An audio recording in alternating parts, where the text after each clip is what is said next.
ഉയർത്തി ദൈവത്തെ മഹത്വപ്പെടുത്താം. വളരെ പരിചിതമായ തിരുവെടുത്താണ് ഇന്ന് രാത്രിയിലെ തിരുവചന ചിന്തയ്ക്ക് അടിസ്ഥാനമായിട്ട് വായിച്ചത്. ഈ ആലയത്തിൻ്റെ അങ്കണത്തിൽ കൂടപ്പെട്ടിരിക്കുന്നതിൽ എൻ്റെ ഉദ്ദേശവും ശ്രദ്ധയൊക്കെ ശരിയെങ്കിൽ സിംഹഭാഗവും ദൈവമക്കളാണ്. അതുകൊണ്ട് വിശേഷിച്ച് കർത്താവിൻ്റെ വിലയേറിയ ദാസന്മാരും. അതുകൊണ്ട് ആ നിലയിൽ ഇന്ന് രാത്രി ദൈവോചനത്തിൽ നിന്ന് ചിന്തിക്കാൻ കസാര വീണ്ടും കൊണ്ടുവന്നിട്ടുണ്ട്. നിങ്ങൾ ഇരിക്കണം, ആരും പോകരുത്. അങ്ങ് ദൂരെ നിൽക്കുന്നവരൊക്കെ മുന്നോട്ട് വന്നിരുന്നാൽ കുറച്ചുകൂടെ നന്നായിരിക്കുമെന്ന എൻ്റെ ഒരു അഭിപ്രായം. എന്തോ ഇച്ചിരൂടെ മുന്നോട്ട് കയറ്റി ഇരുത്തണോ ബ്ലസൻ പാസ്റ്ററെ? അങ്ങ് അവരെല്ലാം റോഡിലിരിക്കും. എങ്ങനെ അല്ല, ഇവരെ മുന്നോട്ട് ഇച്ചിരൂടെ ഇരുത്തണോ? അവരെല്ലാം റോഡിലിരിക്കുന്നു. വണ്ടി വന്നാലോ? എന്നാൽ നിങ്ങൾ ഇനി ഇവിടെ ഇരിക്കല്ല. ഇപ്പം അതും എടുത്തുകൊണ്ട് ഇങ്ങോട്ട് ഇടയ്ക്കോട്ട് കയറി വരുന്നതെല്ലാം അങ്ങ് അപാകതയാണ്. അതുകൊണ്ട് തടി എടുത്തുകൊണ്ട് വരുമ്പോൾ വരുന്നത് തന്നെയല്ല, പുറകെ നിൽക്കുന്നവരിഞ്ഞ്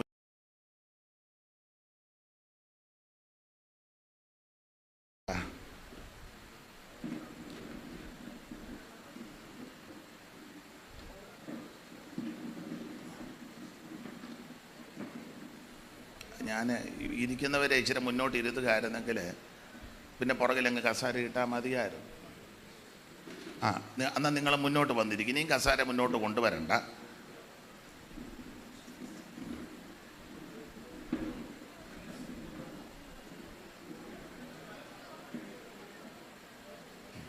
ഞാൻ അതിൻ്റെ പരുവത്തിന് ചെയ്തേനമായിരുന്നു. ആട്ടെ,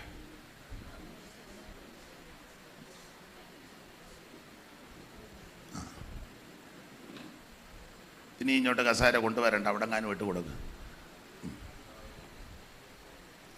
ഞാൻ ഗേറ്റിൻ്റെ അവിടെ നിൽക്കുന്ന 4 പേരും വന്ന് ഇവിടെ വന്നിരിക്കും. വരുന്നതൊക്കെ ഇനി ഇരുന്നോളൂ. അല്ലെ നിങ്ങളവിടെ നിങ്ങൾ 4 ഇനി ഇവിടോട്ടിരുന്നു. അല്ലെങ്കിൽ കസാര പിന്നെ ആർക്ക് കൊണ്ട് ഇട്ടതാ? ഇങ്ങോട്ട് വാ. അവരിവിടുത്തെ ചുമതലക്കാരാ. വേറെ ആരെങ്കിലും ഉണ്ട് ഇങ്ങോട്ട് പറഞ്ഞു വിട്ട് സമയം പോകുന്നു. അതുകൊണ്ടാണ്. അട്ടെ, യാക്കോബിൻ്റെ ലേഖനം 4-ാം അധ്യായം 7-ാമത്തെ തിരുവെടുത്താണ് തിരുവചന ചിന്തയ്ക്ക് അടിസ്ഥാനമായിട്ട് വായിച്ചത്. വാക്യം എല്ലാവർക്കും വളരെ പരിചിതമാണ്.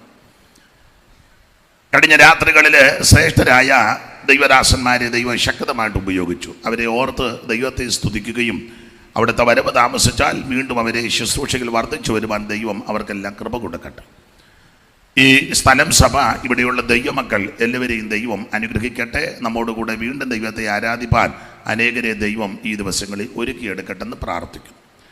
എന്നെ ഈ ശുശ്രൂഷയ്ക്ക് ക്ഷണിച്ച കർത്തദാസന സഭയ്ക്കും ഒരിക്കൽ കൂടി നന്ദിയും ചൊല്ലുന്നു. ദൈവം സഹായിക്കട്ടെ. ഇന്ന് രാത്രിയിൽ ഞാൻ ഓർപ്പിച്ചല്ലോ സിംഹഭാഗവും ദൈവമക്കൾ. അതുകൊണ്ട് ആ നിലയിൽ വചനത്തിൽ നിന്ന് ചില കാര്യങ്ങൾ ചിന്തിക്കാം. വളരെ പരിചിതമായ വാക്യമാണ് യാക്കോബിൻ്റെ ലേഖനം 4-ാം അധ്യായം 7-ാമത്തെ തിരുവെടുത്ത്. നമുക്കറിയാം, വേദപുസ്തകത്തിലെ 66 പുസ്തകത്തിലെ, പുതിയ നിയമത്തിലെ 27 പുസ്തകത്തിലെ, വിശേഷിച്ച് 21 ലേഖനങ്ങളിൽ വളരെ പ്രധാനപ്പെട്ട ഒരു ലേഖനമാണ് യാക്കോബിൻ്റെ ലേഖനം. വേദപുസ്തകം പഠിക്കുമ്പോൾ യാക്കോബ് 1-ൽ കൂടുതലുണ്ട്. അതിൽ പ്രധാനപ്പെട്ട ആളാണ് കർത്താവിൻ്റെ സഹോദരനാകുന്ന യാക്കോബ്. വേദപഠിതാക്കളിൽ ചിലർ പറയുന്നത് റോമാലേഖനവും യാക്കോബിൻ്റെ ലേഖനവും സമാന്തരമായ 2 രേഖ പോലാന്ന്. വേറൊരാൾ എന്നെ പഠിപ്പിച്ച് പറഞ്ഞ് ഒരു പക്ഷിയുടെ 2 ചിറക് പോലാണ് റോമാലേഖനവും യാക്കോബിൻ്റെ ലേഖനവും. കാരണം 2 ലേഖനത്തിലും ലേഖനകർത്താക്കൾ 2 വിഷയം സ്ഥാപിക്കുക. നമുക്കറിയാം, റോമാലേഖനത്തിൽ വിശ്വാസത്താൽ നീതീകരണം, പഴയ നിയമ പ്രവചന പുസ്തകത്തിലെ വാക്യ സൂക്തമെടുത്ത് എൻ്റെ നീതിമാൻ വിശ്വാസത്താൽ ജീവിക്കും, അതിനെ കോട്ട് ചെയ്ത് പൗലോസ് അരക്കിട്ടുറപ്പിക്കുന്ന ഭാഗമാണ് റോമാലേഖനം. എന്നാൽ യാക്കോബ് ഇതിനെ ഖണ്ഡിക്കുന്നില്ല. യാക്കോബ് പ്രവർത്തിക്ക് ഊന്നൽ കൊടുക്കുക. തോമസൊട്ടിച്ചാനൊക്കെ ദൈവവചനം പഠിപ്പിക്കുന്നത്. അതുകൊണ്ട് കാലപ്പഴക്കം നോക്കിയാൽ എനിക്ക് തോന്നുന്നത് റോമാലേഖനത്തിലും മുമ്പ് എഴുതിയത് യാക്കോബിൻ്റെ ലേഖനമാണ്, അല്ലയോ? അപ്പം പൗലോസിനെ വെട്ടിയതൊന്നുമല്ല. ചില ആൾക്കാർ പറയുന്നത് പൗലോസിനെ യാക്കോബ് വെട്ടിയെന്ന. കാരണം പൗലോസ് ഇത് എഴുതുന്നതിന് മുന്നേ യാക്കോബ് ഇത് എഴുതി. അപ്പോൾ റോമാലേഖനത്തെക്കാളും പഴക്കം യാക്കോബിൻ്റെ ലേഖനമാണ്. പൗലോസ് റോമാലേഖനം എഴുതിയതിന് ശേഷം യാക്കോബ് ഇത് എഴുതിയെങ്കിൽ നമുക്ക് ചിന്തിക്കാം പൗലോസിനോട്ടൊരു നാടൻ ഭാഷ പറഞ്ഞ ഒരു കീച്ച് കൊടുത്തറ അല്ല. അപ്പോൾ പ്രവൃത്തിക്ക് ഊന്നൽ കൊടുക്കുക. യാക്കോബ് റാഹാബിൻ്റെ വിഷയങ്ങളുമൊക്കെ അബ്രഹാമിൻ്റെ വിഷയങ്ങളെല്ലാം എടുത്ത് തെളിയിച്ചു. ഞാൻ ആ ഭാഗത്തേക്ക് പോകുന്നില്ല, അറിയാമല്ലോ. അപ്പോൾ വേറെ പഠിതാക്കളിൽ ചിലർ പറയുന്നത് യാക്കോബ് രക്ഷയ്ക്ക് വലിയ പ്രാധാന്യമൊന്നും കൊടുക്കുന്നില്ലെന്നാ ചിലരുടെ വാദം. എന്നാൽ യാക്കോബിന്റെ ലേഖനം സൂക്ഷ്മമായി പഠിച്ചാൽ വളരെ പ്രാധാന്യം കൊടുക്കുന്നയാളാ രക്ഷയ്ക്ക്. അത് നമുക്കറിയാം, 3 വിധത്തിലുള്ള രക്ഷ യാക്കോബ് രേഖപ്പെടുത്തിയിട്ടുണ്ട്. 1 ആത്മരക്ഷ, 2 പ്രാണരക്ഷ, 3 ദേഹരക്ഷ. വായിച്ചേ, 1-ാം അധ്യായത്തിന്റെ 21-ാം വാക്യവും 5-ാം അധ്യായത്തിന്റെ 19-ാം വാക്യവും 2-ാം അധ്യായത്തിന്റെ 16-ാമത്തെ തിരുവെടുത്തും പെട്ടെന്ന് വായിച്ച് സഹായിക്കണം. ആകയാൽ എല്ലാ അഴുക്കും ദുഷ്ടതയുടെ ആധിക്യവും വിട്ട് നിങ്ങളുടെ ആത്മാക്കളെ രക്ഷിപ്പാൻ മതി. അപ്പോൾ ആത്മരക്ഷ 5:19. സഹോദരന്മാരെ, നിങ്ങളിൽ ഒരുവൻ സത്യം വിട്ട് തെറ്റിപ്പോകുകയും അവനെ ഒരുവൻ തിരിച്ചു വരുത്തുകയും ചെയ്താൽ പാപിയെ നേർവഴിക്കാക്കുന്നവൻ അവന്റെ പ്രാണനെ മരണത്തിൽ നിന്ന് രക്ഷിക്കുന്ന പ്രാണരക്ഷ. ഇത് രണ്ടും കൊണ്ട് ഒക്കത്തില്ലല്ലോ ഈ ലോകത്ത് ജീവിക്കുമ്പോൾ. ദേഹരക്ഷ ആവശ്യമാണ്. അതാ 2:16. സമാധാനത്തോടെ പോയി തീ കായുകയും. ഒരുത്തനെ പ്രയാസപ്പെട്ട് ബന്ധപ്പെട്ട് കഷ്ടപ്പെട്ട് നമ്മുടെ കൂടെ വരുമ്പോ അവന് തണുപ്പടിച്ച് വരിക. തീ കാഞ്ഞു വന്നാന്നോ പറയുന്നത്? അടുത്ത വാക്യം, വിശപ്പടക്കുകയും ചെയ്യുവീൻ എന്ന് പറയുന്നതല്ലാതെ. അപ്പൊ അവന് വിശപ്പിന് കൊടുക്കണം, അവന്റെ ദുഃഖം മാറ്റി കൊടുക്കണം. ഇത് കൊടുക്കാതെ കണ്ട് ദേഹരക്ഷയ്ക്ക് ആവശ്യമുള്ളത് അവർക്ക് കൊടുക്കാതിരുന്നാൽ. ദേഹരക്ഷ, അപ്പം ദേഹരക്ഷയ്ക്ക് ആവശ്യമുള്ളത് കൊടുക്കണം. ദേഹരക്ഷയ്ക്കും പ്രാധാന്യമാണ്. ഒരു വ്യക്തി ഈ ഭൂമിയിൽ ജീവിക്കുമ്പോൾ ഈ 3 രക്ഷയും കരസ്ഥമാക്കണം. രക്ഷയ്ക്കകത്ത് ഇതെല്ലാം അടങ്ങിയിട്ടുണ്ട്. ആത്മരക്ഷ മാത്രമല്ല, അതിനകത്ത് ദേഹരക്ഷയുണ്ട്. പക്ഷേ നമ്മള് എല്ലാത്തിനും ഓർഡർ തെറ്റിച്ചാന്നല്ലോ നമ്മുടെ പരിപാടിയല്ല. എല്ലാം ഓർഡർ തെറ്റിച്ച. ഓർഡർ പൗലോസ് കൊടുത്തിട്ടുണ്ട്. 5:23 തെസ്സലോനിക്കർക്ക് എഴുതിയ 1-ാം ലേഖനം 5-ാം അധ്യായത്തിന്റെ 23. അത് ഓർഡറാ. വായിച്ചേ. സമാധാനത്തിന്റെ ദൈവം തന്നെ നിങ്ങളെ മുഴുവൻ എന്തുവാന്ന് അടുത്ത വാക്യത്തിൽ മുഴുവൻ ഒരു പൂർണ്ണത. മുഴുവൻ എന്തുവാണ്? മുഴുവനും ശുദ്ധീകരിക്കുമാറാകട്ടെ. അടുത്തത് ആത്മാവും പ്രാണനും ദേഹവും. ഇതാ ഓർഡർ. അതുകൊണ്ടാണ് ഞാൻ യാക്കോബിന്റെ ലേഖനത്തിൽ ഓർഡർ വായിപ്പിച്ചത്. അധ്യായം അനുസരിച്ച് വായിപ്പിച്ചെങ്കിൽ 1-ാം അധ്യായവും 2-ാം അധ്യായവും 5-ാം അധ്യായവും വായിക്കണം.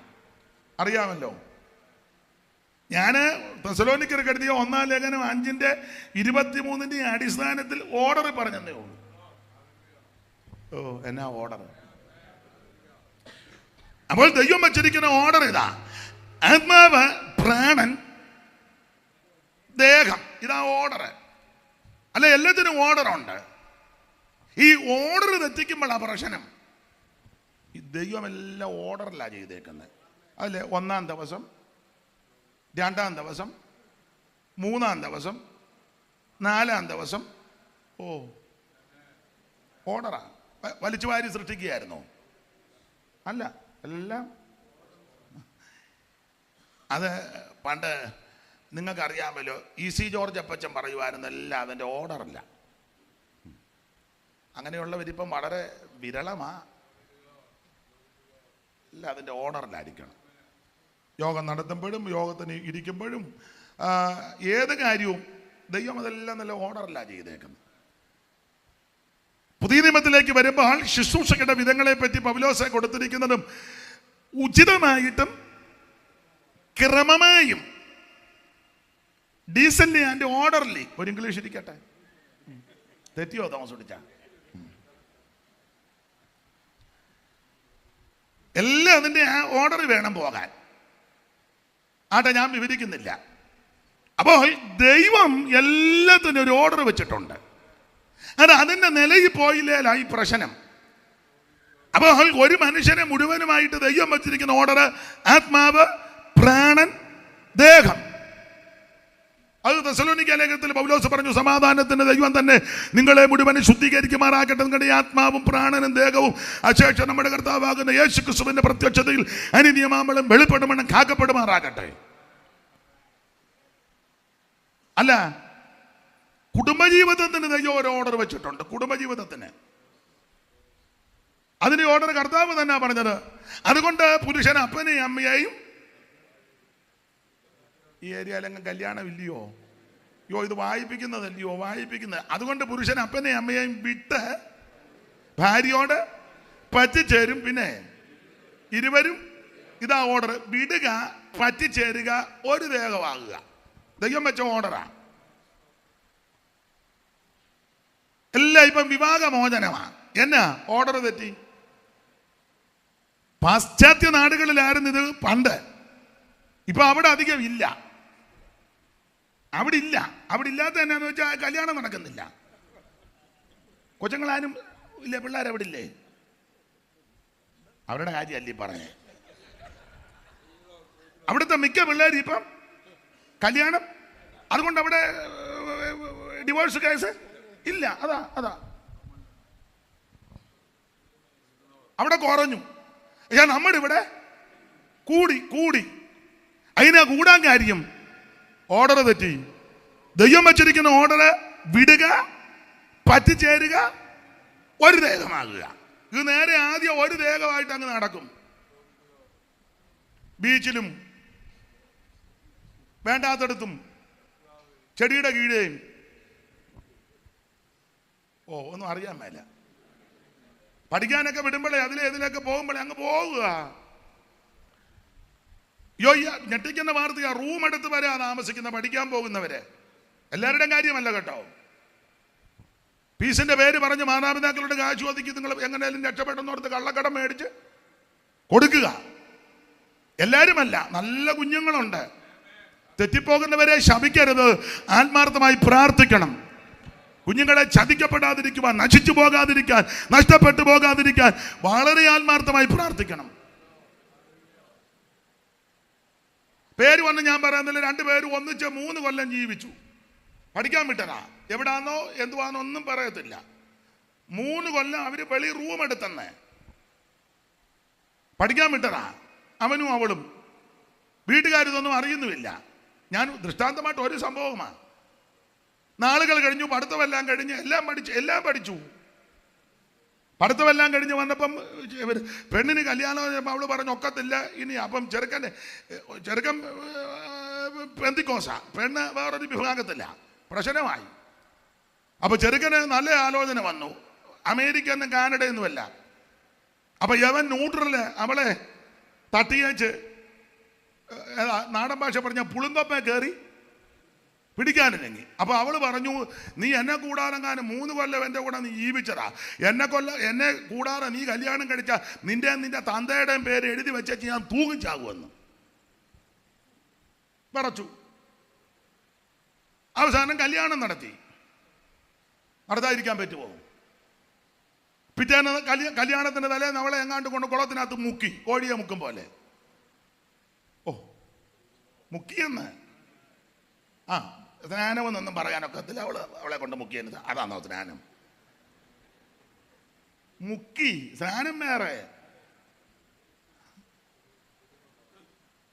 കല്യാണം നടത്താൻ സെൻട്രൽ പാസ്റ്ററെ വിളിച്ചു. അയാളോടെന്നാ ഇത് പറഞ്ഞു കൊടുക്കണ്ടേ, പരിവക്കേടാന്ന്. ഇവർക്ക് ഇച്ചിരി കാശുള്ളത് കൊണ്ട് അയാൾ ഉടനെ ഇളകി. അയാൾ പറഞ്ഞു, വാത്സല്യ, മകനെ ഓർക്കുമ്പോൾ എൻ്റെ ഉള്ളം തുടിക്കുന്നു. പിന്നെ അയാൾക്ക് ഭയങ്കര തുടിപ്പാ. കാരണം കൊടുത്തു നന്നായിട്ട്.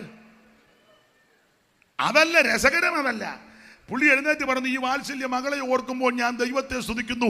ഈ വിശ്വാസത്തിന് വേണ്ടി ഏകയായിട്ട് ആ വീട്ടിൽ നിന്ന് കൊച്ചുങ്ങൾ അവിടെ 100 ചിരിച്ചിരിക്കുക. ദൈവമേ, വിഡ്ഢി ഇതൊന്നും അറിയുന്നില്ലല്ലോ എന്ന്. ഉള്ള കാര്യമാ. പേരും സ്ഥലവും ഒന്നും പറയത്തില്ല. വെറുതെ എന്തിനാ? ഉണ്ടെന്ന്.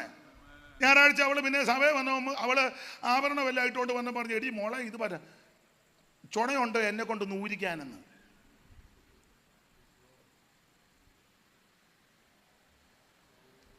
കുറ്റമല്ലേ പറയാനെ, ഇങ്ങനെ പോയിക്കൊണ്ടിരിക്കുന്നേ. അതുകൊണ്ട് എല്ലാ മാതാപിതാക്കളോടും കുഞ്ഞുങ്ങളോടും എല്ലാം പറയാം, കുഞ്ഞുങ്ങളെ നിങ്ങൾ ദൈവകൃപയെ ജീവിച്ചോണം. ചതിക്കപ്പെട്ടു പോകരുത്, വഞ്ചിക്കപ്പെട്ടു പോകരുത്. ആമേൻ. ദുഷ്ടന്റെ പിടിയിലൊന്നും അകപ്പെട്ടു പോകരുത്. മാതാപിതാക്കൾ ആത്മാർത്ഥമായിട്ട് പ്രാർത്ഥിക്കണം കുഞ്ഞുങ്ങൾക്ക് വേണ്ടി. അങ്ങനെ വഴിതെറ്റിപ്പോകുന്ന കുഞ്ഞുങ്ങൾ നശിച്ചു പോകരുത്. അവർ മടങ്ങി വരട്ടെ, അവർ ദൈവത്തെ അറിയട്ടെ, ദൈവത്തെ ഭജിക്കട്ടെ. എന്താ കാരണം? ദൈവം വെച്ച ഓർഡർ തെറ്റിച്ചു. എന്തുവാ ദൈവം വെച്ച ഓർഡർ? ആദ്യം വിടുക, പറ്റിച്ചേരുക, പിന്നെ ഒന്നാകുക.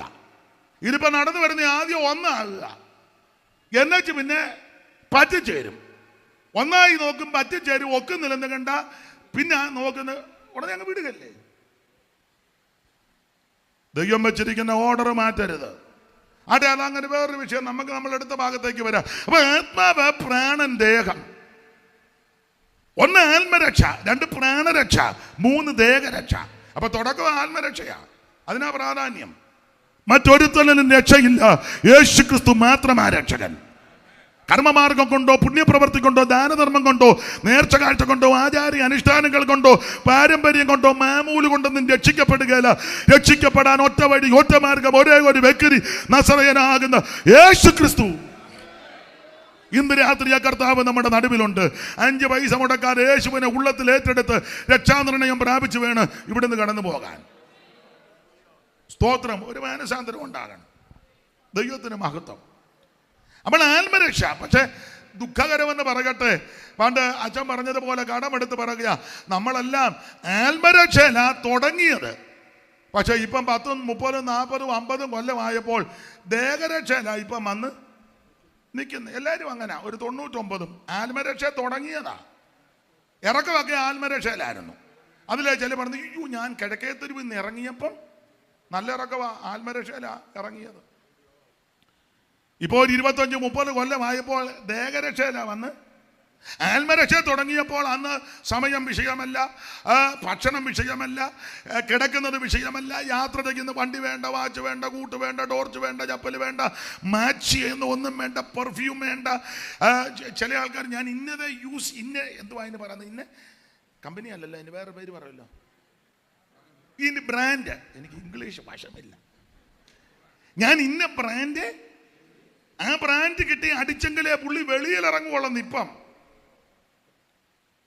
പണ്ട് കുട്ടിക്കൂറ എടുത്ത് മൊത്തം തൂത്തുവാരി നടന്നവനാ.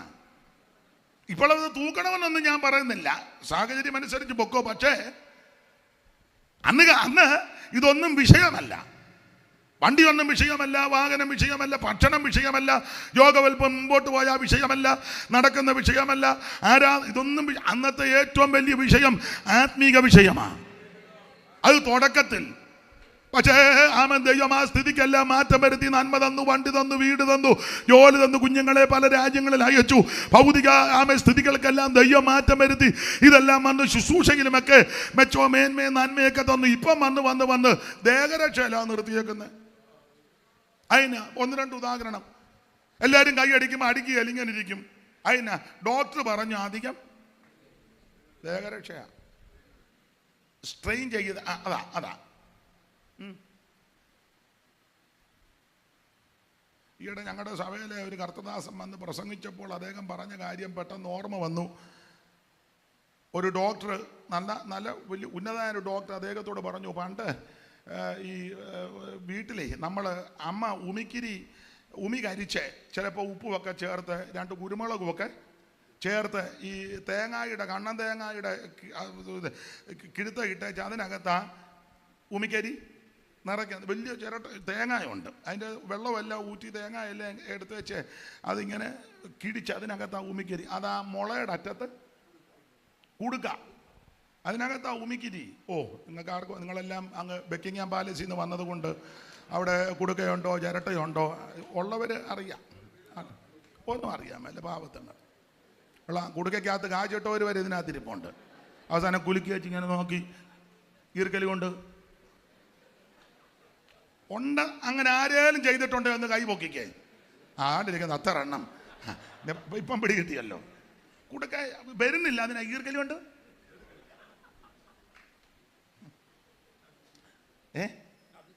അതാ. അപ്പൊ ഈ കുടുക്കകത്ത് ആ ഉമിക്കരി കൊണ്ട് പല്ല് തേക്കും, ചൂണ്ടുവരല് വെച്ച് പല്ല് നന്നായിട്ട് തേക്കും. എന്നിട്ട് ഈർക്കലി എടുത്തോണ്ടാ നാക്ക്. അത് പെരക്കാത്തൊന്നും, ഇപ്പൊ എല്ലാം പെരക്കാത്താന്നല്ലോ. എല്ലാം വരയ്ക്കാത്ത. അവിടെ നാക്ക് പഠിക്കുന്നു, അപ്പുറം ബാത്റൂമിൽ പോകുന്നു, ഇവിടെ ഇരുന്ന് കഴിക്കുന്നു, എല്ലാം അടുത്തടുത്താ. പണ്ടങ്ങനെ ആയിരുന്നു. പണ്ട് പറമ്പിൻ്റെ മൂലയ്ക്ക, അങ്ങേ മൂലയ്ക്ക ഒന്ന് മറച്ചൊരു പാലത്തടി ഇട്ട്. ഇപ്പം എല്ലാം പേരേക്കും എല്ലാം ഉണ്ട്. നാക്ക് പഠിക്കുന്നു, ബാത്റൂമിലോട്ട് പോകുന്നു, ഇപ്പറ ഇരുന്ന് കഴിക്കുന്നു, തൊട്ടപ്പുറ ഉണ്ടാക്കുന്നു. നിങ്ങൾക്കൊന്നും അറിയാൻ മേല. ആട്ടെ, ഉള്ളതാട്ടെ. അപ്പോൾ പണ്ട് നാക്ക് പഠിക്കുമ്പോഴേ ഭയങ്കര ശബ്ദം എടുക്കും ചിലര്, എന്നെടുക്കും. അപ്പോൾ ആ ഡോക്ടർ അദ്ദേഹത്തോട് പറഞ്ഞെന്ന്, അത് ഹാർട്ടിന് വളരെ പ്രയോജനമാണ്. ഹാർട്ടിന് അറ്റാക്കും വരാതിരിക്കാൻ വളരെ നല്ലതാ. എന്നാ നമ്മുടെ കൂടെ ഉള്ളത് മിക്കതിനും അറ്റാക്ക്. അനങ്ങുന്നില്ലല്ലോ, മിണ്ടുന്നില്ലല്ലോ. അന്ന് നാക്ക് പഠിക്കുമ്പോഴാ ഉറക്കെ ആയാസം എടുക്കുന്നത്. എടാ, ഇന്ന് യോഗത്തിന് വന്നൊരു 10 ഗ്ലോറി പറയാവോ ഉറക്കെ? ഒരു ഹല്ലേലൂയ അകത്തീന്ന് വരണം. Praise the Lord. ഒരു 10 ഗ്ലോറിയും 10 ഹല്ലേലൂയായി ഒരു 10 പ്രൈസ് ദി ലോർഡ് ഒക്കെ പറഞ്ഞാൽ ഇത് മാറുവന്ന് ഇത് വന്ന് യോഗത്തിന് വന്ന് ഊമൻ തെറ്റിയിരിക്കുക. എന്ത് ചെയ്താനും കഴിഞ്ഞ അവസാനം ഒരു 3 ഹല്ലേലൂയാക്കി ഇങ്ങനെ പൊക്കാനിരിക്കുക. അത് കഴിയുമ്പോൾ എന്നാ നേരെ പോവുക. ആർക്കും ഒന്നും വരാതിരിക്കട്ടെ. ആമേൻ. ഞാൻ പറഞ്ഞത് ആത്മരക്ഷയില തുടങ്ങിയത്, പക്ഷെ ഇപ്പം വന്ന് ദേഹരക്ഷയില. ഉറക്കെ കൈയടിക്കാനൊക്കെ അതിലെ ശബ്ദം എടുക്കരുതെന്നാണ് ഡോക്ടർ പറഞ്ഞിരിക്കുന്നത്. പിന്നെ ഒരു കാരണവശാലും ഫാസ്റ്റിങ് എടുക്കരുത്. രാവിലെ ബ്രേക്ക്ഫാസ്റ്റ് മസ്റ്റാ. ആണെന്ന് ബ്രേക്ക്ഫാസ്റ്റ് ഒന്നുമില്ലേ 2 ബിസ്ക്കറ്റ് എങ്കിലും. പിന്നെ ദേഹരക്ഷയില. ഇപ്പം സൂക്ഷം 12:40 ആകുമ്പോൾ ഭക്ഷണം ദേഹരക്ഷയാണ്. പിന്നെ രാവിലെ 8 മണിക്കകം ബ്രേക്ക്ഫാസ്റ്റ് റെഡി. പിന്നെ വൈകിട്ട് 8 മണിക്കകം ഡിന്നർ. പിന്നെ ഡോക്ടർ പറഞ്ഞു 5 നട്ട്സ്, 5 ബദാം, 5 പിസ്ത, പിന്നെ എല്ലാം 5 എന്നാന്ന് ഒരു അരുതാഴിക പോലെ. എല്ലാവരുടെയും കാര്യമല്ല. അത് കടിക്കുന്നതുകൊണ്ട് ഞാൻ എതിരല്ല. കടിച്ചോ, സാഹചര്യവും സമയമൊക്കെ കൊണ്ട് കടിച്ചോ. പക്ഷെ ഞാൻ പറഞ്ഞത് ഇത് ആത്മീകത്തിൽ ഇപ്പൊ ഇല്ലല്ലോ. ദേഹരക്ഷയുടെ കാര്യത്തിലല്ലേ ഉള്ളൂ. ആത്മരക്ഷയിലുണ്ടോ? കൃത്യം 4 എഴുന്നേൽക്കണം, സ്വോത്ര പ്രാർത്ഥന നടത്തണം. കൃത്യം 5 മണിക്ക് കുടുംബ പ്രാർത്ഥന നടത്തണം. അത് കഴിഞ്ഞ് 1 മണിക്കൂർ വചനം വായിക്കണം. അത് കഴിഞ്ഞ് മറ്റു കാര്യങ്ങൾ ക്രമീകരിക്കുക. അത് കഴിഞ്ഞ് പ്രവർത്തനങ്ങൾക്ക് പോകുക, അല്ലെ ശുശ്രൂഷ ചെയ്യുക. അത് കഴിഞ്ഞ് സന്ധ്യയ്ക്ക് കുടുംബ പ്രാർത്ഥന കൃത്യം 7 മണിക്ക് അല്ലെ 6 മണിക്ക്. ഇതിലൊരു യാതൊരു ക്രമോ അല്ല. ഉണ്ടെങ്കിൽ ഉണ്ടെന്ന് പറയില്ല. ഇല്ല, പൊതുവില്ല, ആരെ ഉദ്ദേശിച്ചല്ല. ഇല്ല. പ്രാർത്ഥന കൃത്യസമയത്ത് ആരംഭിക്കണം. പാട്ട് പഠിക്കണം, വചനം വായിക്കണം, ധ്യാനിക്കണം. വീട്ടിൽ മാസത്തിലൊരു ഉപവാസ പ്രാർത്ഥന വെക്കണം. കോട്ടയി മീറ്റിംഗ് മുടക്കരുത്. ഇത് മിക്കടത്ത് ലേലം വിളിയാ. ആർക്ക് വേണം. പണ്ടൊരു നാടൻ പാട്ടുണ്ടായിരുന്നു, ആർക്ക് വേട്ടായ കളിനീലിക രമ്പൻ. ആർക്ക് വേട്ടാന്ന്, ആർക്ക് വേണമെന്ന് ചോദിക്കുകയല്ലേ ആർക്ക് വേണം. അപ്പൊ നേരെ ഇരുന്നവനെല്ലാം കുനിഞ്ഞിരിക്കും. നേരെ ഇരുന്നല്ലേ അങ്ങോട്ട് വെക്കുന്നെന്ന് ചോദിക്കുന്നത്.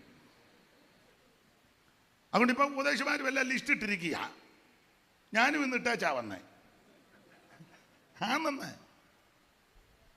ദേഹരക്ഷയുടെ കാര്യത്തിൽ കൃത്യതയുണ്ടല്ലോ, നിഷ്ഠയുണ്ടല്ലോ, ചിട്ടയുണ്ടല്ലോ, ക്രമമുണ്ടല്ലോ. ആത്മരക്ഷയുടെ കാര്യത്തിൽ തന്നെ ക്രമമില്ലാത്ത. ദൈവം വെച്ച ഓർഡർ തെറ്റിക്കരുത്. ദൈവം വെച്ച ഓർഡർ തെറ്റിച്ചാൽ എന്റെ ഭാഷയാ ഒരു നടക്ക് പോകത്തില്ല. ദൈവം വെച്ചിരിക്കുന്ന ഓർഡർ ആദ്യത്തെ രക്ഷ ആത്മരക്ഷയാ. യേശു ക്രിസ്തുവിൽ കൂടി മാത്രം മറ്റൊരുത്തനും രക്ഷയില്ല.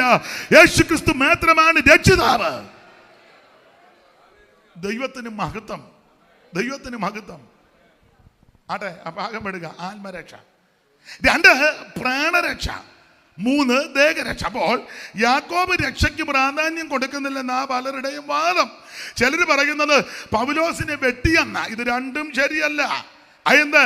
1, പൗലോസ് ലേഖനം എഴുതുന്നതിന് മുമ്പ് യാക്കോബ് ഈ കാര്യം രേഖപ്പെടുത്തി. 2, യാക്കോബ് ആത്മരക്ഷയ്ക്കും പ്രാണരക്ഷയ്ക്കും ദേഹരക്ഷയ്ക്കും പ്രാധാന്യം കൊടുത്തു. അതാ ഈ ലേഖനത്തിന്റെ വിശേഷത. യാക്കോബിനെ പറ്റിയൊക്കെ കർത്താവിന്റെ സഹോദരൻ യാക്കോബിനെ പറ്റി പഠിക്കുന്നത് ആരംഭ സമയത്തൊന്നും യേശുവിൽ ഇവരാരും വിശ്വസിച്ചവരല്ല. നമുക്കറിയാമല്ലോ, കർത്താവ് ശുശ്രൂഷ ചെയ്ത കാലത്ത്, ജീവിച്ച കാലത്ത് ആമൻ ഈ സഹോദരന്മാരാരും യേശുവിനെ വിശ്വസിച്ചില്ലെന്ന ഒരു വാക്യം വായിച്ചേ ശാന്തി സിസ്റ്ററെ. യോഹന്നാന്റെ സുവിശേഷം 7-ാം അധ്യായത്തിന്റെ 4-5 തിരുവഴുത്തൊന്ന് വായിച്ചു. അറിവുള്ള വാക്യമാ എങ്കിലും ഒന്ന് വായിച്ച് സഹായിച്ചാട്ടെ. യോഹന്നാന്റെ സുവിശേഷം 7-ാം അധ്യായത്തിന്റെ 4-5.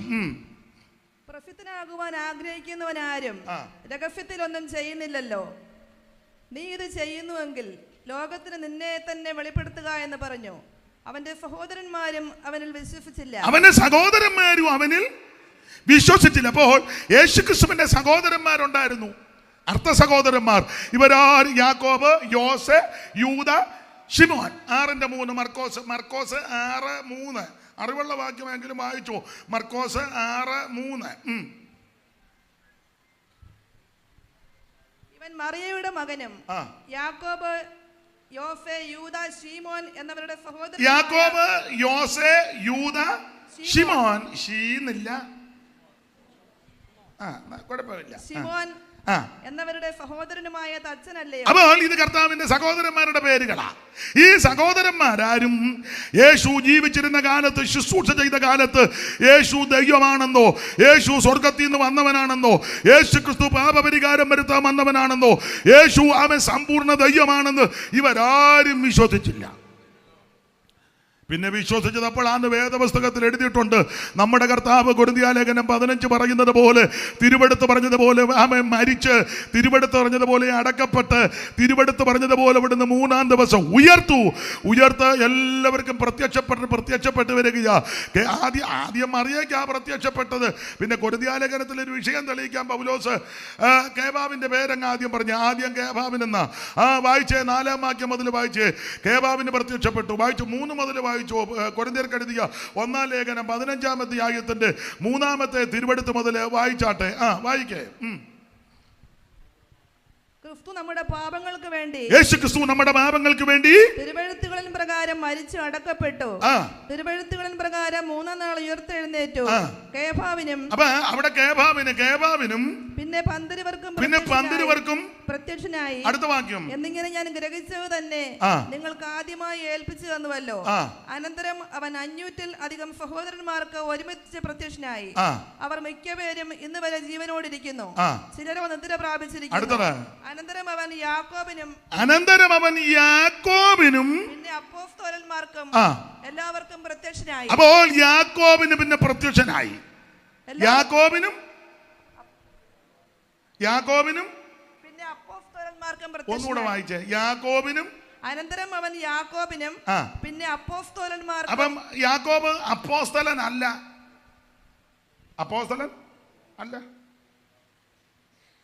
അപ്പോസ്തലന്മാരെ കർത്താവ് തെരഞ്ഞെടുത്തല്ലോ, 12 പേരെ. അത് ഇന്നലെ ഞാൻ പ്രസംഗിച്ചോ പറഞ്ഞു. 12 പേരെ തെരഞ്ഞെടുത്തത് എന്തിനാ? 3 കാര്യമായി എഴുതിയേക്കുന്നത്. 1 തന്നോടുകൂടെ ഇരിക്കാൻ, 2 പ്രസംഗിക്കണം, 3 ഭൂതത്തെ പുറത്താക്കണം. ഇപ്പോഴത്തെ അപ്പോസ്തലന്മാര് സിംഹഭാഗം ആൾക്കാരും കർത്താവിനോട് കൂടെ ഇരിക്കുന്നില്ല. വന്ന ഉടനെ ഭൂതത്തെ ഇറക്കുക. എല്ലാരും ഭൂതത്തെ, കർത്താവിന്റെ കൂടെ ഇരിക്കുന്നില്ലെന്ന്. കർത്താവ് വെച്ച ഓർഡർ, മുമ്പേ പറഞ്ഞ ഓർഡറാ. ആ വാക്യം ശാന്തി സിസ്റ്റർ കണ്ടെങ്കിൽ മർക്കോസിന്റെ സുവിശേഷം 3-ാം അധ്യായത്തിലാ. ഞാൻ റെഫറൻസ് അങ്ങ് മറന്നു. 13 അല്ലയോ തോമസ് കുട്ടിച്ച? വായിച്ചേ സിസ്റ്ററെ. 3:13 മർക്കോസ് പെട്ടെന്ന് വായിച്ചു. പിന്നെ അവൻ മലയിൽ കയറി തനിക്ക് ബോധിച്ചവരെ അടുക്കൽ വിളിച്ചു. അവർ അവന്റെ അരികെ വന്നു. അവൻ തന്നോടുകൂടെ ഇരിപ്പാനും അതാ ഓർഡർ. തന്നോടുകൂടെ ഇരിപ്പാനും പ്രസംഗിക്കേണ്ടതിന് അയക്കാനും ഭൂതങ്ങളെ പുറത്താക്കുവാനും അധികാരമുണ്ടാകുവാനും ഇതാ ഓർഡർ. അപ്പൊ ആദ്യത്തെ ഓർഡർ തന്നെ കർത്താവിന്റെ കൂടെ ഇരിക്കണം. ഇത് കർത്താവിന്റെ കൂടെ പലരും ഇരിക്കുന്നില്ല. എല്ലാരും പ്രസംഗിക്കുക. പോയിന്റാ, 4 പോയിന്റ്, 3 പോയിന്റ്. ഇതിന്റെ ഗ്രീക്ക്, ഹീബ്രു, അത് തെറ്റാനൊന്നുമല്ല, അങ്ങ് പ്രസംഗമാണ്. പ്രസംഗിക്കരുതെന്നല്ല, കർത്താവിന്റെ കൂടെ ഇരുന്നേച്ച് വേണം പ്രസംഗിക്കാൻ. കർത്താവിന്റെ കൂടെ ആദ്യം ഇരിക്കണം. ഇതിപ്പം കർത്താവിൻ്റെ കൂടെ ഇരിക്കുന്നില്ല, മുഴുവൻ ഗൂഗിളിനകത്ത് കയറിയിരിക്കുക, നെറ്റിനകത്ത് കയറിയിരിക്കുക, പിന്നെ അതിനകത്തിരുന്നെല്ലാം അങ്ങ് റിസർച്ചാണ്. കർത്താവിൻ്റെ കൂടെ ഇരിക്കാൻ, എന്നിട്ട് കർത്താവിനോട് നമ്മൾ പ്രസംഗിക്കാൻ പോകുമ്പോൾ ഒരു വാക്ക് പ്രാർത്ഥന, കർത്താവ് അടിയൻ കടന്നു പോകുന്നു, കൂടെ ഇരിക്കണം. കർത്താവ് ചോദിക്കുക, നീ എൻ്റെ കൂടെ എത്ര നേരം ഇരുന്നേച്ചായി പോകുന്നേ പൊത്ത കൊടുത്തോണ്ട്? കർത്താവ് ചോദിക്കുകയല്ലേ? അയ്യോ, കർത്താവ് ചോദിക്കും, ഞാൻ നിന്റെ കൂടെ വരണമെന്ന് കൂടിയിരിക്കണമെന്ന് നീ പറയുന്നുണ്ട്, നല്ല കാര്യം വരും, നീ എൻ്റെ കൂടെ ഇരുന്നോ? രാവിലെ എഴുന്നേറ്റ് വെളുപ്പിനെ എഴുന്നേറ്റ് ഇരുന്നോ? സ്വോത്ര പ്രാർത്ഥന നടത്തിയോ? നീ ജാഗരണ പ്രാർത്ഥന നടത്തിയോ? പോരാടി പ്രാർത്ഥിച്ചോ? ആത്മാവിൽ നിറഞ്ഞോ? ഏതപ്പാ ഗോതമംഗലം. ആട്ടെ, ആ ഭാഗം വിടുക, കർത്താവിൻ്റെ കൂടെ ഇരിക്കണം. അപ്പോൾ ഈ 3.5 വർഷത്തെ ശുശ്രൂഷയിൽ ഈ സഹോദരന്മാർ യേശുവിൽ വിശ്വസിച്ചില്ല. എന്നാൽ ഉയർത്തെഴുന്നേറ്റ് യേശു ക്രിസ്തു പ്രത്യക്ഷപ്പെട്ട് വന്നപ്പോൾ യാക്കോബിന് പ്രത്യക്ഷപ്പെട്ടു. ഞാൻ എപ്പോഴും പറയും, യാക്കോബിന് പ്രത്യക്ഷപ്പെട്ടപ്പോൾ എൻ്റെ ഭാഷയാ കളി മാറി. യാക്കോബിന്റെ സഹോദരന്മാരോടെല്ലാം പറഞ്ഞു, അയ്യോ, നമ്മൾ ഉദ്ദേശിച്ച ആളല്ല, അവിടുന്ന് ദൈവമാ, യേശു ക്രിസ്തു ദൈവമാ. നമ്മളൊരു ബായി കിടക്കുകയോ ഒരു പാത്രത്തിൽ കഴിക്കുകയോ ഒരു വീട്ടിൽ പാർക്കുകയോ ഒന്നിച്ച് ജോലി ചെയ്ത് നമ്മുടെ മൂത്ത സഹോദരനായിട്ട് നമ്മൾ കാണുകയോ ഇടപെടുകയോ നമ്മുടെ ഒരമ്മയുടെ വയറ്റിൽ നിന്നാണ് നമ്മളെല്ലാം വന്ന്. അതുകൊണ്ട് നമ്മൾ ധരിച്ചത് നമ്മുടെ ഒരു സഹോദരൻ, പിന്നെ ഇച്ചിരി വിശേഷതയൊക്കെ പുള്ളിക്ക് ഉണ്ട് എന്നൊക്കെയാണ് നമ്മൾ ചിന്തിച്ച. പക്ഷെ അങ്ങനല്ല സഹോദരന്മാരെ. യോസയോടും യൂദയോടും ശിമോനോടും പറഞ്ഞു, നമ്മൾ ഉദ്ദേശിച്ചയാളല്ല, അതെന്നാ കൊച്ചേട്ടാ? അയ്യോ, അവിടുന്ന് ദൈവമാ. എങ്ങനെ അറിയാ? ഇന്നലെ എനിക്ക് പ്രത്യക്ഷപ്പെട്ടു, എനിക്ക് യേശു പ്രത്യക്ഷപ്പെട്ടു. ഇന്ന് രാത്രി എന്നെ കേൾക്കുന്ന പ്രിയരെ, നമ്മൾ ഒത്തിരി മസില് പിടിക്കുവൊന്നും വേണ്ട, ആമേൻ. യേശു ഒന്ന് പ്രത്യക്ഷപ്പെട്ടാ മതി. ഒത്തിരി മസില് പിടിക്കണ്ട. നിന്റെ സമീപത്തുള്ളവൻ യേശു ഒന്ന് പ്രത്യക്ഷപ്പെടട്ടെ. നിന്റെ സഹോദരങ്ങൾക്ക് യേശു ഒന്ന് പ്രത്യക്ഷപ്പെടട്ടെ. നിന്റെ കുടുംബത്തിലുള്ളവർക്ക് യേശു ഒന്ന് പ്രത്യക്ഷപ്പെടട്ടെ. ദേശത്ത് ഞാൻ എൻ്റെ ഭാഷ പറയാ, എന്തിനാ ദൈവമക്കൾ വെപ്രാളപ്പെടുന്നേ? ഇതിപ്പം വെപ്രാളവും പരിവേഷവും കയറിയ എന്തെല്ലാം വിഡിത്തമാ വിളിച്ച് വചനത്തിന് നിരക്കാത്തതൊക്കെയാ ഇപ്പൊ പറയാന്. നമുക്ക് MLA വേണം, MP വേണം, എന്താ അത്യാവശ്യമാണെന്ന് അറിഞ്ഞില്ലേ? എന്നതിനാ?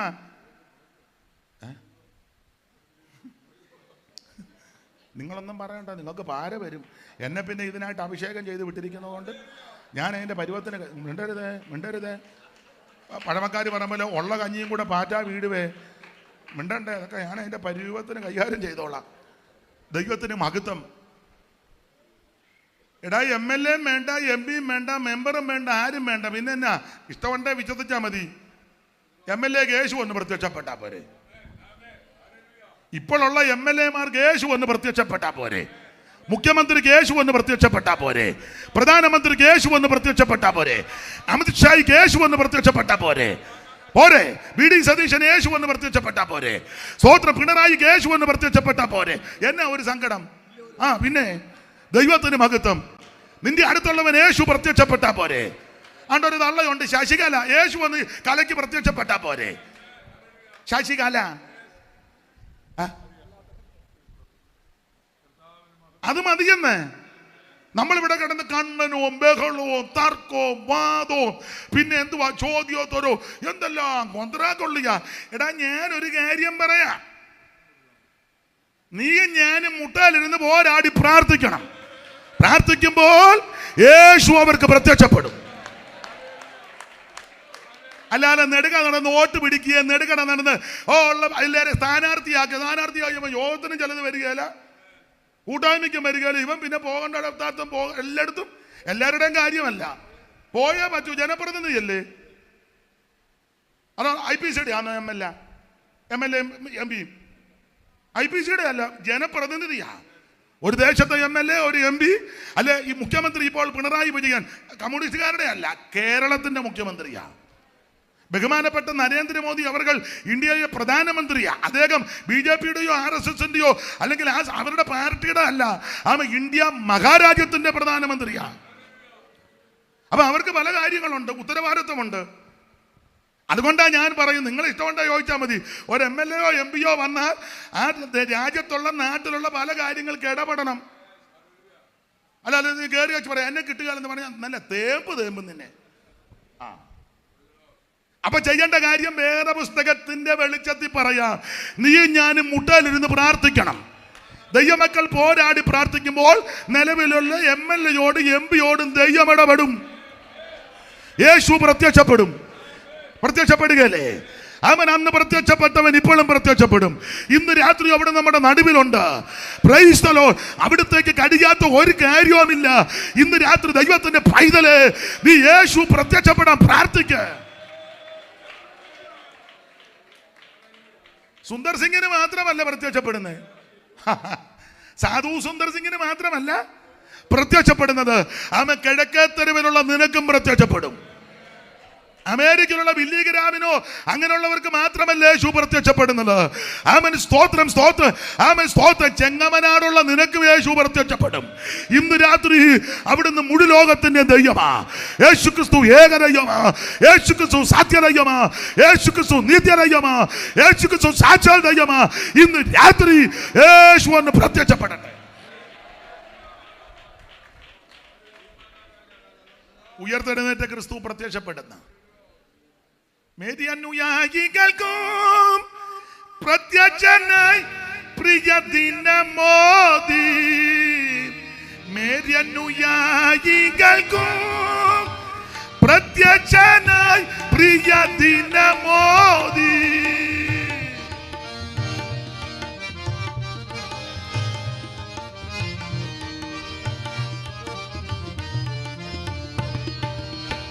മേദ്യനുയായികൾക്കും പ്രത്യക്ഷനായി പ്രിയ ദിനമോദി. ഉയർത്തെഴുന്നേറ്റൊരു വാർത്ത മത്സോദരവൃന്ദത്തോടറിയിക്കുവീ. സ്വർലോകരാജൻ സ്വർലോകരാജൻ സ്വർലോകരാജൻ ആ സ്വർലോകരാജൻ സ്വർലോകരാജൻ സ്വർലോകരാജൻ അതിശയമേ മെരുകിലുരുവായി മഹിമയിൽ വീണ്ടവനെ. സ്വർലോകരാജൻ സ്വർലോകരാജൻ സ്വർലോകരാജൻ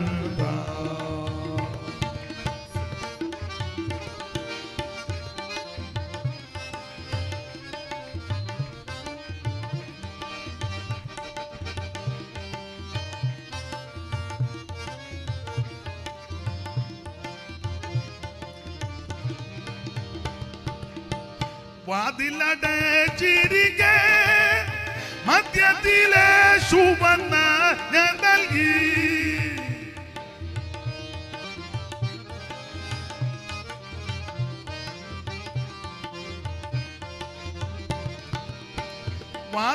വാതിലടച്ചിരിക്കെ മധ്യത്തിലെ സുവർണ്ണ ഞാൻ നൽകി. അഞ്ചിടാതെ നിങ്ങൾ ധൈര്യപ്പെട്ടിടുവിൻ, എന്നും ഞാൻ കൂടെയുണ്ട്. അഞ്ചിടാതെ നിങ്ങൾ ധൈര്യപ്പെട്ടിടുവിൻ, എന്നും ഞാൻ കൂടെയുണ്ട്. സ്വർലോകരാജൻ സ്വർലോകരാജൻ സ്വർലോകരാജൻ ആ സ്വർലോകരാജൻ സ്വർലോകരാജൻ സ്വർലോകരാജൻ. കരമുയർത്തി ദൈവത്തെ മഹത്വപ്പെടുത്ത്. ഇന്ന് രാത്രി എന്നെ കേൾക്കുന്ന പ്രിയരെ, നിരാശപ്പെടേണ്ട, ചഞ്ചലിക്കരുത് കേട്ടോ. യേശു എന്ന് പ്രത്യക്ഷപ്പെട്ടാ മതി. ഈ സഹോദരന്മാരും യേശുവിൽ വിശ്വസിച്ചവരല്ല. പക്ഷേ ഉയർത്ത ക്രിസ്തു പ്രത്യക്ഷപ്പെട്ട എന്റെ ഭാഷയാ കളി മാറി. എന്തിനാ ഇങ്ങനെ മസിൽ പിടിക്കുന്നത്? പെന്തിക്കോസുകാർ ചെറുക്കൊന്ന് പരവേശമാ. ആര് ഭരിക്കുന്നു? അവര് ഭരിക്കുന്നു. എടാ,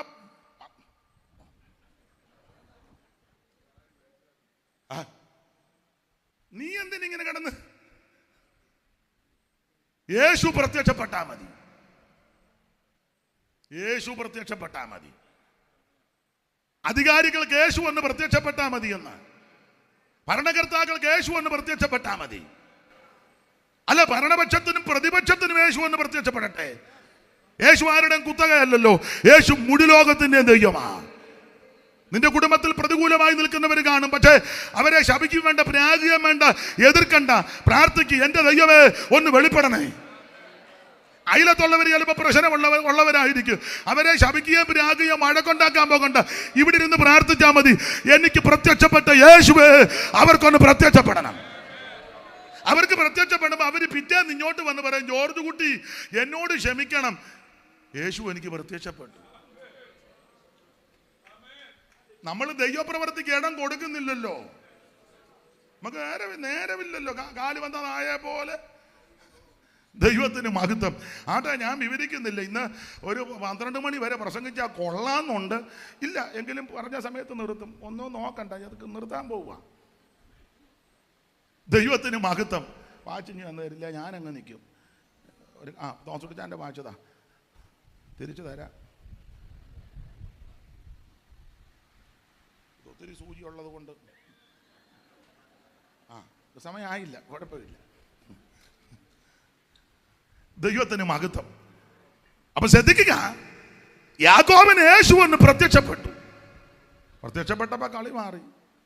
യാക്കോബ് എന്ന് സഹോദരന്മാരോട് പറഞ്ഞു, ദൈവമാണെന്ന് പറഞ്ഞു. അതുകൊണ്ട് തന്നെ സഹോദരന്മാരും പിന്നെ ശുശ്രൂഷയിലായി. വിശേഷിച്ച് യൂദ.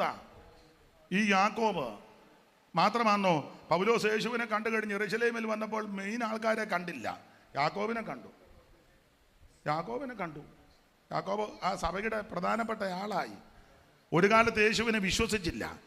പക്ഷേ യേശു വെളിപ്പെട്ട് കഴിഞ്ഞപ്പോൾ അദ്ദേഹം പിന്നെ വലിയ സഭയുടെ മേലധ്യക്ഷനായെന്നാ ചരിത്രം. എന്താ, യേശു വെളിപ്പെട്ടാൽ മതി. കർത്താവിന് മഹത്വം ഉണ്ടാകട്ടെ. അത് ഞാൻ വിവരിക്കുന്നില്ല. അങ്ങനെ യാക്കോബ് എഴുതിയ ലേഖനമാണ് നമ്മൾ വായിച്ച രക്ഷയ്ക്ക് പ്രാധാന്യം. ഓടിച്ച് മുമ്പോട്ട് പോകാം. 5 അധ്യായമുണ്ട്, നമുക്കറിയാം. 5 അധ്യായത്തിലും പ്രധാനമായിട്ട് 5 വിഷയമാണ്. 1-ാം അധ്യായത്തിൽ പരീക്ഷയെ സംബന്ധിച്ച്, 2-ാം അധ്യായത്തിൽ ആമെ പ്രവർത്തിക്ക് ഊന്നൽ കൊടുത്തുള്ള കാര്യം പറയുക, 3-ാം അധ്യായത്തിൽ നാവിന് നിയന്ത്രണം, 4-ാം അധ്യായത്തിൽ ആത്മീക പോരാട്ടം, 5-ാം അധ്യായത്തിൽ ആമെ കർത്താവിൻ്റെ പ്രത്യക്ഷത. 5 വാക്യം വായിക്കണം. 1-ാം അധ്യായത്തിൻ്റെ 12-ാം വാക്യവും 2-ാം അധ്യായത്തിൻ്റെ 14-ാം വാക്യവും 3-ാം അധ്യായത്തിൻ്റെ 5-ാം വാക്യവും 4-ാം അധ്യായത്തിന് മുമ്പേ കുറുവാക്യം 7-ാം വാക്യവും 5-ാം അധ്യായത്തിന്റെ 9-ാം വാക്യവും 1, 12, 2, 14, 3, 5, 4, 7, 5, 9. പരീക്ഷ ഫലിക്കുന്ന മനുഷ്യൻ ഭാഗ്യവാൻ, അവൻ കൊള്ളാകുന്നവനായി തെളിഞ്ഞ ശേഷം കർത്താവ് തന്നെ സ്നേഹിക്കുന്നവർക്ക് വാഗ്ദത്തം ചെയ്ത ജീവകിരീടം പ്രാപിക്കും. അപ്പൊ 1-ാമത്തെ അധ്യായത്തിൽ പരീക്ഷ, അത് ശരിയായി പറഞ്ഞ പരിശോധന അല്ലയോ? പരീക്ഷ, പരിശോധന. ഇനി 2:14. സഹോദരന്മാരെ, ഒരുത്തൻ തനിക്ക് വിശ്വാസമുണ്ടെന്ന് പറയുകയും പ്രവർത്തികൾ ഇല്ലാതിരിക്കുകയും ചെയ്താൽ ഉപകാരം എന്ത്? അപ്പൊ പ്രവർത്തിക്ക് ഊന്നൽ കൊടുക്കുക. ഇനി 3:5.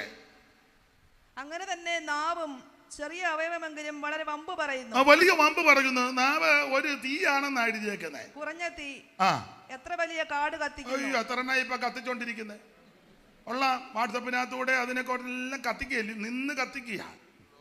സ്തോത്രം. സമയം കിട്ടുകയാണെ വരാം ആ ഭാഗത്ത്. ഇനി 4:7 നമ്മുടെ കുറുവാക്യമാ, ആത്മിക പോരാട്ടമാ. 4:7. ആകയാൽ നിങ്ങൾ ദൈവത്തിന് കീഴടങ്ങുവീൻ, പിശാചിനോട് എതിർത്ത് നിൽപ്പീൻ, എന്നാൽ അവൻ നിങ്ങളെ വിട്ടു. അപ്പോൾ സാത്താനോട് എതിർത്ത് നിന്ന് പോരാടി വിജയം കൈവരിക്കണം. 5-ാം അധ്യായത്തിൽ നമ്മുടെ പ്രത്യാശ പുതുക്കുക. യേശുവിന്റെ പ്രത്യക്ഷത 5:9. സഹോദരന്മാരെ, വിധിക്കപ്പെടാതിരിക്കാൻ ഒരുവന്റെ നേരെ ഒരുവൻ ഞരങ്ങിപ്പോകരുത്. ഇതാ ന്യായാധിപതി വാതുക്കൽ നിൽക്കുന്നു. 5:7 ചേർത്ത് വായിച്ചോ. എന്നാൽ സഹോദരന്മാരെ, കർത്താവിന്റെ പ്രത്യക്ഷത 2 കാര്യത്തിന് യേശു വരിക. ഒന്ന് പ്രത്യക്ഷപ്പെടും, അതിനുശേഷം ഒരു ന്യായാധിപതിയുണ്ട്. ന്യായാധിപതി വാതുക്കൽ നിൽക്കുന്നു. അപ്പൊ ശ്രദ്ധിക്കുക, 5 അധ്യായത്തിൽ 5 കാര്യം പ്രധാനമായിട്ട് ഓർപ്പിച്ചു. 1-ാം അധ്യായത്തിൽ പരീക്ഷ. എന്നെ കേൾക്കുന്ന ദൈവമക്കളെ, വിവിധ പരീക്ഷകൾ നമുക്കുണ്ടാകും. പരീക്ഷകൾ തളർന്നു പോകരുത്. പരീക്ഷ വരുമ്പോൾ നിരാശപ്പെട്ടു പോകരുത്. പരീക്ഷ കഴിയുമ്പോഴാണ് നീ ശരിയാണോ ഇല്ലയോ എന്ന് അറിയുന്നേ. ഇപ്പൊ കുഞ്ഞുങ്ങൾക്ക് +2ന്റെ പരീക്ഷ ആരംഭിച്ചു, 10കാർക്കുമൊക്കെ തുടങ്ങാൻ പോവുക.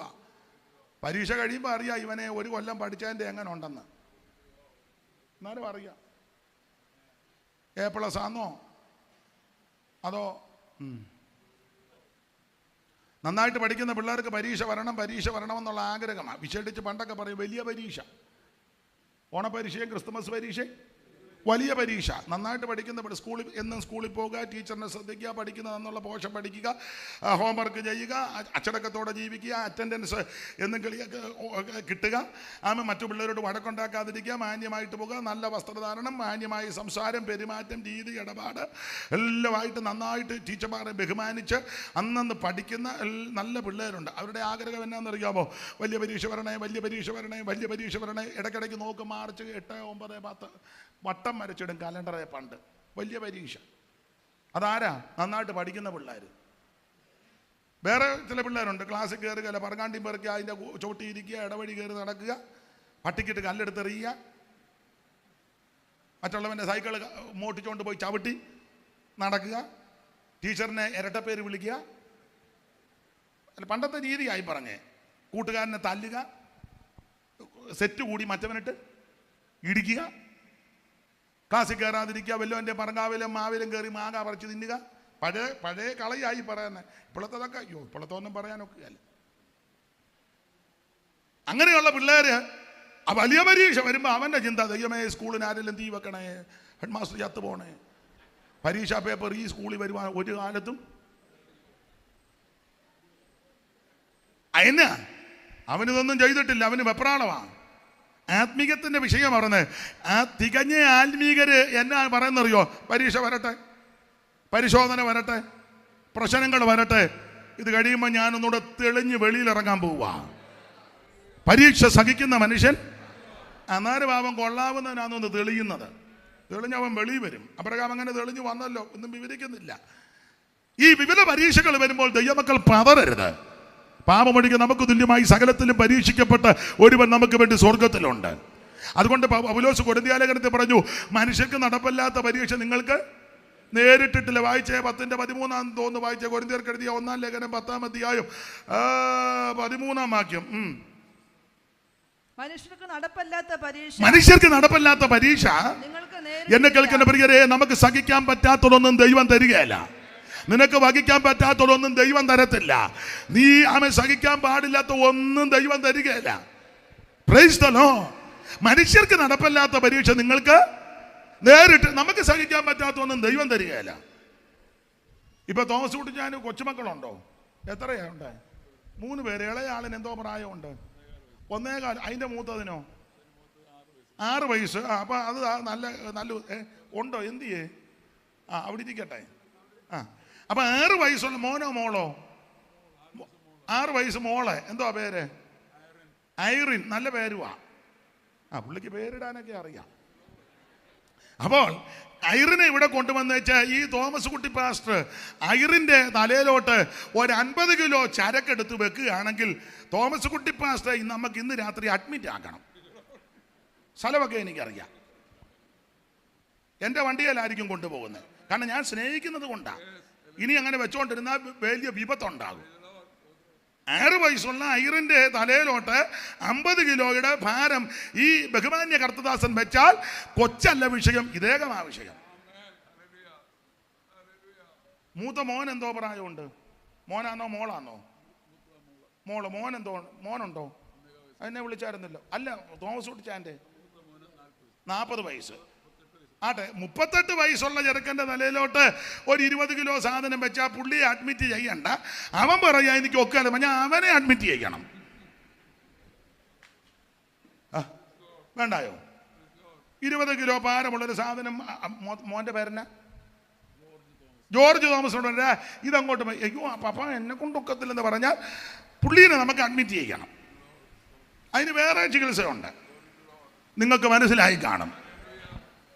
സ്വർഗത്തിലൊരു പിതാവുണ്ട്. നമുക്ക് വഹിക്കാൻ പറ്റാത്തതൊന്നും നമ്മുടെ തലയിൽ വെക്കത്തില്ല. നിനക്ക് ചുമക്കാൻ പറ്റാത്തതൊന്നും ദൈവം തരികയില്ല. നിനക്കും എനിക്കും വഹിക്കാൻ പറ്റാത്തതൊന്നും ദൈവം തരത്തില്ല. മനുഷ്യർക്ക് നടപ്പല്ലാത്ത പരീക്ഷ നിങ്ങൾക്ക് നേരിട്ടിട്ടില്ല.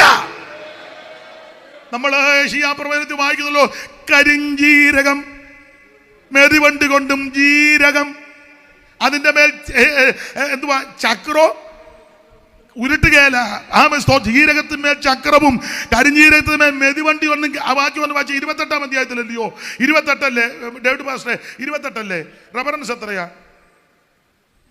നിലം നിരപ്പാക്കിയിട്ട്